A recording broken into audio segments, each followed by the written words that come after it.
গোল table বৈঠক আহ্বান করেছিল। এখানে রাজনৈতিক দলের কয়েকজন নেতা ছিলেন, খুব সিলেক্টেড দেখলাম। আর দেখলাম কমিশনের প্রধানরা ছিলেন।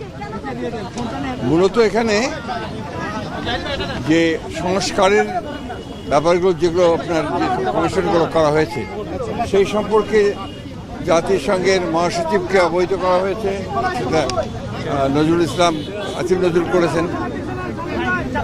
আমরা আমাদের বক্তব্যের মধ্যে যে কথা আমরা বলে আসছি সে একই কথা বলেছি আমরা, যে সংস্কার তো অবশ্যই করতে, আমরা তো সংস্কারের কথা সবার আগে বলেছি।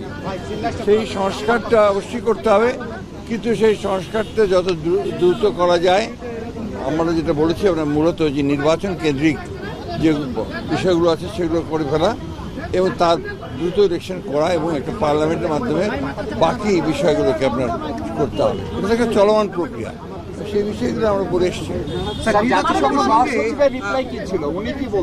কে না না, উনি এই ব্যাপারে কোনো কমেন্ট করেন, এটা আমাদের আভ্যন্তরীণ ব্যাপারে।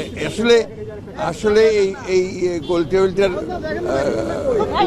আমি ঠিক বুঝিনি আর কি। মানে কি হবে আপনাদের সঙ্গে সংস্কার কমিটির লোকজনও ছিল, একই সাথে সংস্কার কমিশনের যারা প্রধান তারা ছিলেন, সেখানে যে সংস্কারের কথাগুলো এলো, আপনারা কি কোনো টাইম ফ্রেমের কথা বললেন যে আমরা ওখানে টাইম ফ্রেম কথা বলার কোনো প্রয়োজন নাই, কারণ এটা তো সম্পূর্ণ আমাদের আভ্যন্তরীণ ব্যাপার।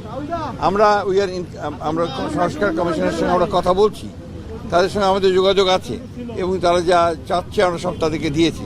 ইতিমধ্যে আমাদের সঙ্গে একটা বৈঠক হচ্ছে, তো সেই বিষয়গুলো তো আপনার প্রশ্ন উঠতে পারে না। আর জাতিসংঘের মহাসচিবকে আমরা আপনার টাইম ফ্রেমটা দিতে যাবো কেন? জাতিসংঘ এখানকার ঢাকা।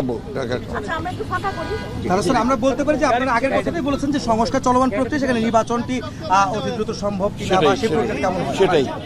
এটা জাতিসংঘের তরফ থেকে বলা হয়েছে এটা বাংলাদেশের অভ্যন্তরীণ ব্যাপার, আপনারা বসে রিফর্মস কি নেবেন সেটা ঠিক করেন এবং ইলেকশন যা হবে সেটা বাংলাদেশের মানুষ সেটাই। উনি বাংলাদেশে একটা স্ট্রং ডেমোক্রেটিক গভর্নমেন্ট আসবে সেটা আশা করেছেন এবং পৃথিবীর মধ্যে একটা নজির সৃষ্টি করবে আগামী ইলেকশন, এটা উনি আশাবাদ ব্যক্ত করেছেন। Thank you.